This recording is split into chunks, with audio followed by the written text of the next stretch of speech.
Time అయితే 9:05 అవుతుంది. Check in అయితే అయిపోయింది. అండ్ మా నేబరు రామ్ గారు మమ్మల్ని డ్రాప్ చేసారు లక్కీగా టైంకి ఎయిర్పోర్ట్లో. అండ్ అదే కాకుండా ఇప్పుడు మాకు లాంజ్లో అయితే సో 11కి బోర్డింగ్ ఉంటుంది. మోస్ట్లీ 11 or 10:45కి బోర్డింగ్ ఉంటుంది. సో మాకు లాంజ్లో ఒక 1.5 hour దొరుకుతుంది టైము. సో ఇక్కడ ఏంటంటే సెక్యూరిటీ చెక్కి కూడా అక్కడ వెయిట్ టైం 4 minutes కనిపించింది. ఎక్కువ వెయిట్ టైం లేదు, 6 minutes అని చూపించింది. సో అది మోర్ ముచ్చట్లు మాట్లాడుకుందాం. టొరంటో ఫ్లైట్ లాంచ్లోకి వెళ్ళినాక మా సాకలు అవుతుంది. సో మేము ఎయిర్ కెనడా చెక్ ఇన్ చేసింది టర్మినల్ ఈ, కానీ లాంజ్ వచ్చేసి టర్మినల్ డీలో ఉందన్నమాట. అందుకే ఇప్పుడు ప్రస్తుతానికైతే లాంజ్కి బయలుదేరినా. అది ఏంటంటే ఇక్కడ ఇంటర్నల్గా చిన్న చిన్నగా ఇగోండి, దీని స్కైలింక్ అంటారు, ఇవి ఉంటాయి.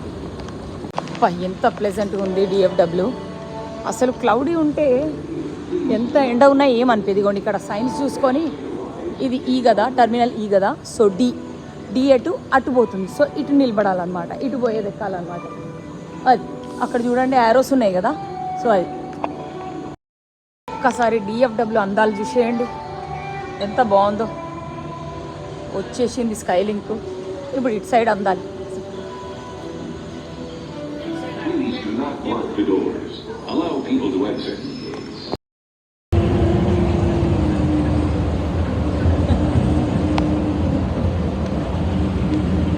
సో 1 minute అనమాట, అంతే 1 to 2 minutes.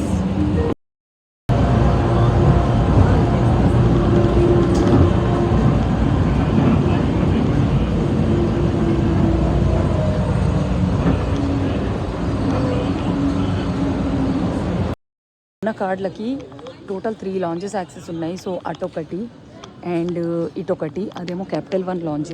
ఇటు పోతే ది అడ్మిరల్స్ అని D27లో ఉందని అడ్మిరల్స్ క్లబ్. సో దాంట్లో ఏంటంటే మా ఊడు తినడానికి బేసిక్ ఫుడ్ కొంచెం అందులో ఉంది. ఈ క్యాపిటల్ 1 లాంచ్ చాలా పెద్ద ఉంటుంది కానీ మా ఊడు ఏం తినడు ఇలా.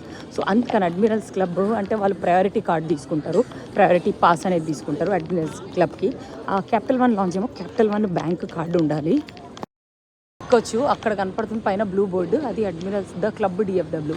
అదొకటి ప్రయారిటీకి ఉంటుంది, ఇంకా మిగతా ఏమి ఉండవు. ఈ D4లో టర్మినల్ డీలో 4-5 లాంజ్లు ఉన్నాయి కానీ సో మనం మెట్లు ఎక్కాము, వెళ్ళి ఎలివేటర్ తీసుకుందాము. సో ఇది ఒక 10 minute వాక్ అక్కడి నుంచి. అయితే 14తో అయితే day start in the club. రే ఎందుకురా, రెండెందుకురా. ఇట్లా స్ట్రాబెర్రీ క్రీమ్ చీజ్ పూసుకొని, టోస్టర్ లేదన్నాడు